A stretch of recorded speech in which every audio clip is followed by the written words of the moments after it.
अस्सलाम वालेकुम। मेरा नाम डॉक्टर अब्बास है। आज हम डिस्कस करने जा रहे हैं हेल्दी लाइफस्टाइल के एक पैटर्न के बारे में कि हमारी लाइफ आजकल इतनी बिजी हो चुकी है कि हमारे पास अपने लिए टाइम नहीं है। ठीक है, जरूरियात को पूरा करने के चक्कर में या अपने फ्यूचर बनाने के चक्कर में हम इतना बिजी हो चुके हैं कि हमें अपने आप से मिले हुए बाज़-औक़ात अरसा गुजर जाता है। यानी कि हम अपने बारे में सोच नहीं सकते, यार मैं मेरी आज से 5 साल पहले हेल्थ क्या थी, अब हेल्थ मेरी क्या हो गई है, आगे मुझे हेल्थ के कौन से डेंजर आ रहे हैं। ठीक है, तो उस चीज के बारे में थोड़ा सा मैंने आपको आगाही देनी थी। एक तो पहले पहले ये है कि अगर आपकी फैमिली में शुगर की हिस्ट्री है, यानी कि अम्मी अब्बू नाना नानी दादा दादी को शुगर, ब्लड प्रेशर या कोई और मसले हैं, जोड़ों के मसले खानदानी ये चलते हैं, ठीक है, अगर ये वाले मसाइल हैं आपको, तो आपको अपनी सेहत के बारे में खास तौर पर तवज्जो देनी चाहिए।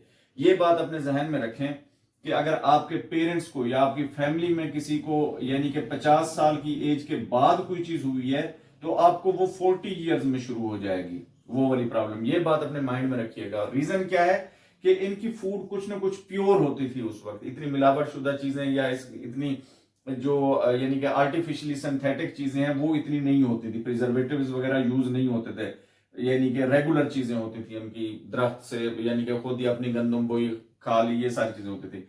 हमारा जो लाइफ स्टाइल है वो टोटली डिफरेंट है इनसे, ऑलमोस्ट यानी कि 50% टोटली इनसे डिफरेंट है। मैं 360 डिग्री का तो नहीं कहूंगा, लेकिन 90 डिग्री का जरूर है हमारा जो है ना इनसे फर्क लाइफस्टाइल के बारे में। ठीक है, तो इसलिए इनकी जो डिजीजेज फैमिली में तो रन करती हैं, ठीक है, जिनकी फैमिली में शुगर, ब्लड प्रेशर, जोड़ों की बीमारियां हैं, ठीक है, उनको आमतौर पे 70% चांस होता है कि उनको ये बीमारियां मुंतकिल होंगी फैमिली में। ठीक है, तो इसलिए एज स्पैन जो है ना वो कम होता जा रहा है। उसका जो टाइम स्पैन होता था कि इतने अरसे बाद ये बीमारी शुरू होनी, वो अब कम होके इतना तक रह गई है। ठीक है, आप इनसे कैसे बच सकते हैं? फर्स्ट ऑफ ऑल, जैसे कहते हैं एहतियात इलाज से बेहतर है। ठीक है, ये नॉर्मल लोगों की मैं अभी बात करूं, इनको मैं खास तौर पे इनको मैं मुतवज्जे करना चाहता हूं, खास तौर पे जिनके घर में फैमिली हिस्ट्री है इन बीमारियों की। लेकिन जो नॉर्मल लोग हैं वो अपनी फिटनेस पे तवज्जो दें जरा। उससे 2-3 बेनिफिट्स आपको मिलेंगे। एक तो फिजिकली फिट रहेंगे आप, आपका स्टेमिना ज्यादा होगा। ठीक है, आप कामों को अच्छे तरीके से अंजाम देने के बजाय कि जो है ना 24 में से 18 घंटे काम कर लिया और फिर 6 घंटे में से 6 घंटे सो लिया, उसके बाद भी अगले 6 घंटे वो सुस्त होके पड़े रहे। ठीक है, ये वाला काम नहीं करना। अच्छा, ये कैसे कर सकते हैं? एक तो अपना वेट ना बढ़ने दें।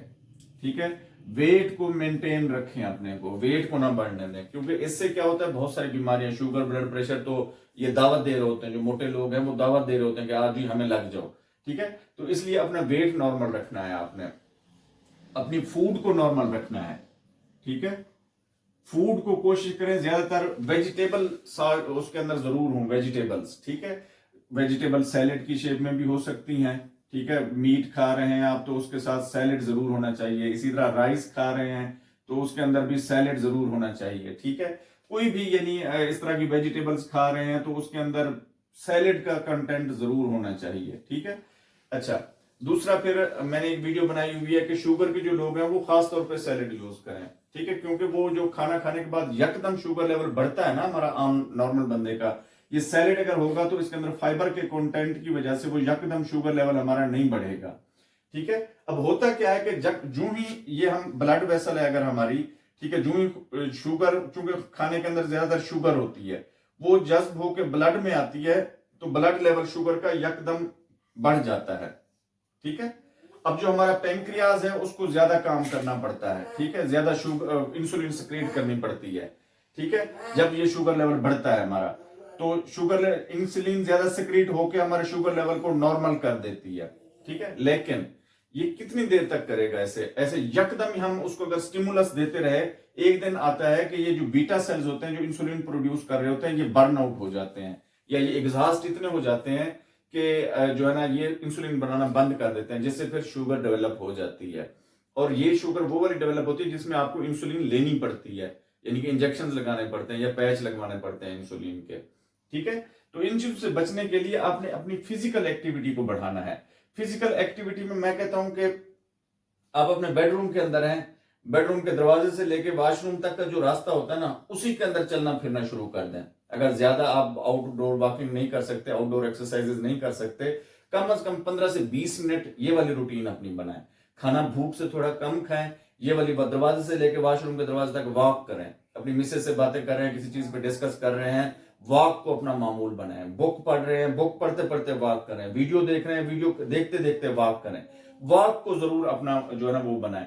कोशिश तो वो करें कि ऐसी वॉक करें जिसमें आपकी हार्ट रेट जो है ना या दिल की धड़कन बढ़े, थोड़ी सी नॉर्मल से ज्यादा हो। ठीक है, वो आप अपने हार्ट को रेडी कर रहे होते हैं, खुदा ना खास्ता कोई ऐसे जो ना वो आ जाते हैं, टाइम आ जाता है कि दिल को ज्यादा काम करना पड़े, तो वो एलिजिबल हो उस काम के लिए, उस काम को अच्छे तरीके से अंजाम दे सके। उसके बाद दूसरा, फिर मैंने जैसे बताया आपको फूड पे तवज्जो देनी है।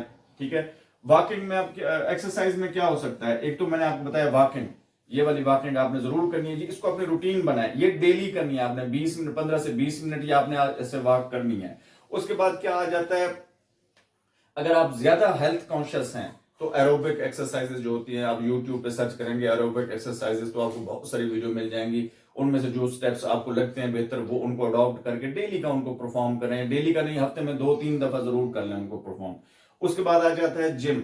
जो बहुत ज्यादा अपनी बॉडी बनाने के चक्कर में होते हैं, वो उनको चाहिए कि वो जिम करें। ठीक है, जिम जब आपने करना है तो जिम रेगुलरली करना है, क्योंकि आप अगर 2 साल 3 साल लगा के जिम करते हैं उसके बाद बिल्कुल ही छोड़ देते हैं, वो ना कीजिएगा। उससे एक तो वेट बढ़ जाएगा, आपका मांस जो है लटक जाएगा, वो फिर बेढब्बा सा जिस्म एक हो जाता है। इस बारे में आपने ख्याल जरूर रखना है। उसके बाद तीसरा क्या आ जाता है, स्पोर्ट्स, यानी कि डेली के आप बैडमिंटन खेलते हैं, क्रिकेट खेलते हैं, फुटबॉल खेलते हैं, वॉलीबॉल खेलते हैं, वो आपने जरूर अपनी एक्टिविटी को बढ़ाना है। ठीक है, अपनी फिजिकल एक्टिविटी में मैं कहता हूं कि सारा टाइम आप जो है ना 23 घंटे 30 मिनट यानी कि 23.5 घंटे आप अपने आप को दें, जो भी करना चाहते हैं उसमें करें, लेकिन आधा घंटा अपने लिए जरूर निकालें एक्सरसाइज के लिए। ठीक है, आधा घंटा निकालें, ये पूरी लाइफ आपको पे बैक करता रहेगा। जैसे एक यानी कि यूं समझे कि आपने सेविंग में मनी डाल दी है, रकम डाल दी है आपने। ठीक है, तो जब आप एक्सरसाइज 30 मिनट्स की डेली की रूटीन बनाते हैं, फिजिकली फिट रहेंगे, जो लॉन्ग लास्टिंग होंगे आप यानी कि जो शुगर खुदा ना खास्ता 40 इयर्स में डेवलप होनी है, वो 60-70 इयर्स तक भी डिले कर सकते हैं आप इसको। ठीक है, अगर आप अपनी फिजिकल एक्टिविटी बढ़ाएं, मीठे से परहेज करें, चिकनाई वाली चीजों से परहेज करें, ज्यादा नमक से परहेज करें। ठीक है, ज्यादातर घर का बना हुआ खाना खाएं, या घर के बने हुए खाने में मिर्च मसाला कम हो, या बाहर के खाने में भी मिर्च मसाला कम हो, और साथ में सैलेड यूज करते हैं, तो ये बेहतरीन लाइफ का एक आपका हैक हो सकता है। ठीक है, उम्मीद है ये मालूमाती वीडियो आपको पसंद आई होगी। हमारे चैनल को लाइक, सब्सक्राइब और दोस्तों के साथ शेयर जरूर कीजिएगा। शुक्रिया।